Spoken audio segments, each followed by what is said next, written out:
Noemi é missionária nossa lá em Moçambique. Já há algum tempo a igreja tem investido em projetos lá, tem sonhado com esse país, tem sonhado lá em Dondo, onde ela está, Beira, Nampula, toda aquela região, né, Noemi? E ela vai compartilhar um pouquinho com a gente do que Deus está fazendo lá e aquilo que ainda pode ser, através da voz do Espírito, que nós estamos orando essa noite, para que a voz do Espírito do Senhor fale conosco. Então, querido, não se distraia, não feche o teu coração, porque em algum momento o Senhor pode, através dos louvores, das canções, das palavras, da oração, de qualquer momento desse culto, o Espírito Santo do Senhor falar direto ao teu coração. Então a gente vai ouvir a Noemi agora. Uma bênção.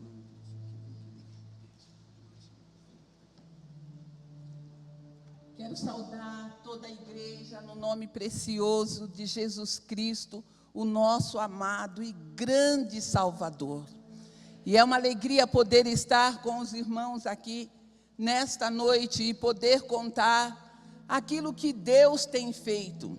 Sabe, eu estava pensando, aí você é convidada a participar de um evento como esse, onde te convidam para você vir e ministrar, e as pessoas vão te ouvir e despertar para missões, mas aí então você começa ouvindo outros preletores, você se encontra com pessoas que te abraçam e dizem admirar o seu trabalho, outras querem saber do seu chamado, outras compartilham coisas grandiosas que Deus tem operado na vida delas. Aí você vai na trilha missionária e o seu coração começa então a bater mais forte e você começa a pensar, eu queria ter mais vidas, eu queria ser 50, 100, 1000 Noêmias, para poder fazer mais para Deus, porque dá uma tristeza no coração, quando nós vemos as necessidades do campo, quando nós entendemos que a tarefa está inacabada, e quando nós entendemos que temos tanta responsabilidade. Eu tenho olhado para as nossas igrejas, e eu fico pensando assim, às vezes nós gostamos de estar no templo, de estarmos sentados, acomodados, é tão bom, mas Deus não nos chamou para isso. Deus nos trouxe para este tempo, para que saiamos e possamos dar continuidade a esta missão. Deus está chamando a mim, Deus está chamando a você, Deus está nos despertando para esse tempo. E o mais triste de tudo, eu não sei se você está percebendo, o tempo está voando, o tempo está passando. E uma das coisas que acontece ali em Moçambique, na África, é que o nosso povo está morrendo. Todos os dias morrem centenas e centenas de pessoas. Às vezes, na nossa igreja, num final de semana, chegamos a anunciar 11 falecimentos. 11 pessoas morreram. E eu fico pensando que o tempo está avançando. O que é que nós estamos fazendo? Mas o tempo está avançando aqui também. E a sede do meu coração, a preocupação é que eu não quero chegar tarde demais. Eu quero estar ali no lugar que Deus tem para mim. Nós fazemos um trabalho com mulheres idosas. E essas mulheres, grande parte delas, foram abandonadas pelas suas famílias. São mulheres que vivem sozinhas. Vocês sabem que no nosso país eles cultuam aos espíritos. Eles adoram aos espíritos. E quando uma mulher muitas vezes não tem filho, ou ela faz abortos em seguida, eles acusam ou a mãe da moça, ou a sogra do marido. Ou a mãe ou a sogra.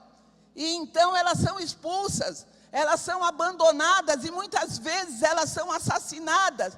O marido, em desespero, acaba por matar a própria mãe ou matar a sogra, porque ele se sente enfeitiçado e ele não sabe o que fazer.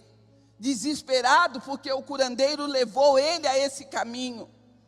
E nós conhecemos a vovó Florência.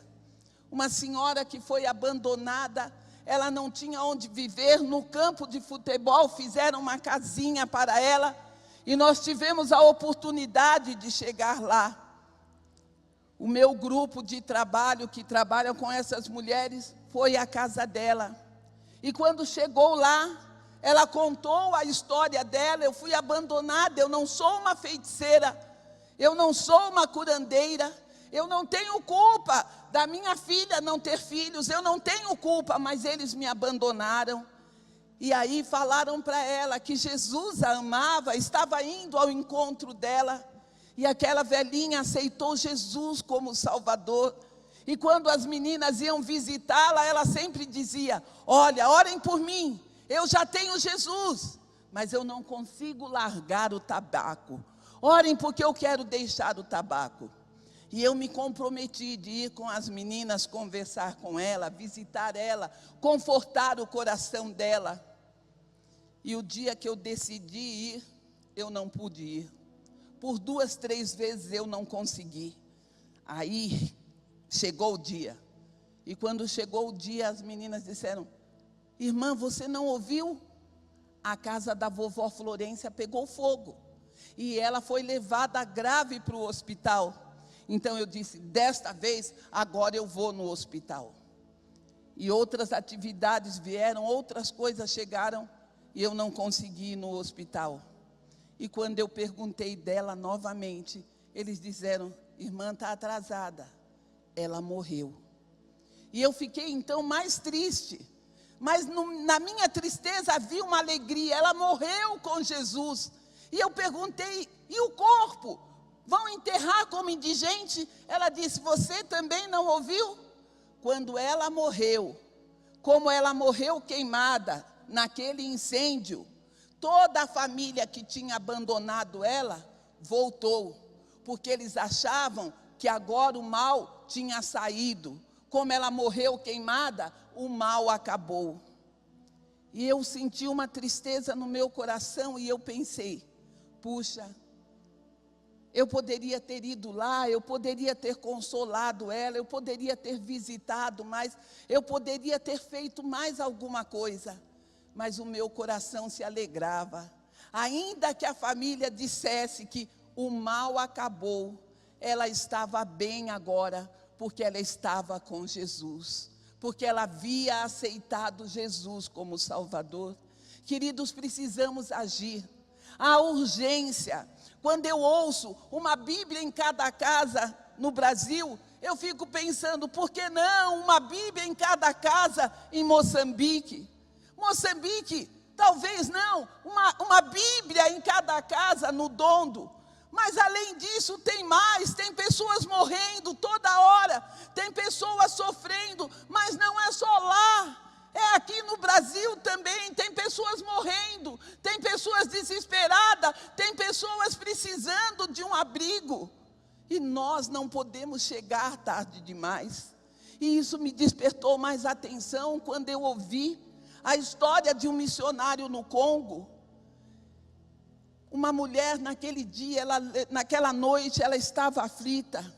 Ela sentia que a vida dela não tinha mais razão, não tinha mais motivo, e ela precisava de uma razão para viver. Então ela ouviu uma voz: procure Jesus, procure Jesus. E ela se lembrou que a 5 quilômetros da casa dela havia uma igreja. Então ela pensou: eu vou à igreja. Quando o dia amanheceu, ela foi para o seu pai e disse: pai, por favor, me leva à igreja. Ele disse: igreja? Igreja não é comigo. Então ela correu para os irmãos: mano, estou a pedir, por favor, me leva à igreja. E eles começaram a rir e disseram: se você quer ir à igreja, vai andando. Eles sabiam que ela não podia andar. Ela teve paralisia quando era criança, e ela tinha as 2 pernas mirradas, e ela não podia caminhar. Naquele domingo, enquanto isso acontecia na casa daquela mulher, o pastor se preparava para, debaixo das árvores, pregar o seu primeiro sermão na língua nativa. Ele estava preocupado, ele estava nervoso, e de repente, quando ele está para começar a mensagem, 2 feiticeiros se aproximam dele e falaram: pastor, você não pode pregar aqui. Hoje você não pode falar de Jesus aqui, porque se você começar a falar, nós vamos lhe atrapalhar o tempo todo. Você não vai conseguir falar. Primeira vez na língua nativa, aqueles 2 homens ameaçando ele, mas ele foi com coragem para frente. Quando ele fica à frente do povo, ele nota que os 2 feiticeiros ficaram atrás dele. E ele começa a pregar com dificuldades, mas com ousadia. Ele começa a dizer: Jesus é o Salvador de todo aquele que crê. O feiticeiro dizia: mentira, Jesus não salvou ninguém não, é mentira dele. E ele falava: Jesus tem poder, e o outro dizia: não tem poder nada, vocês não podem crer. Até o final do sermão, aqueles feiticeiros perturbaram a mensagem do pastor. Quando ele acabou de pregar, deixou ali os nossos irmãos africanos cantando, e foi se afastar e sentou ali debaixo de uma árvore. Um dos membros, um antigo curandeiro, veio até ele e disse: pastor, que mensagem poderosa! Essa foi a melhor mensagem que o Senhor já pregou. Pastor, volta lá e faz o apelo. O pastor disse: você não ouviu. Eu falei tudo errado, você não viu os curandeiros lá atrás de mim, os feiticeiros. Ele não ouvia, ele dizia: volta pastor, volta e faz o apelo.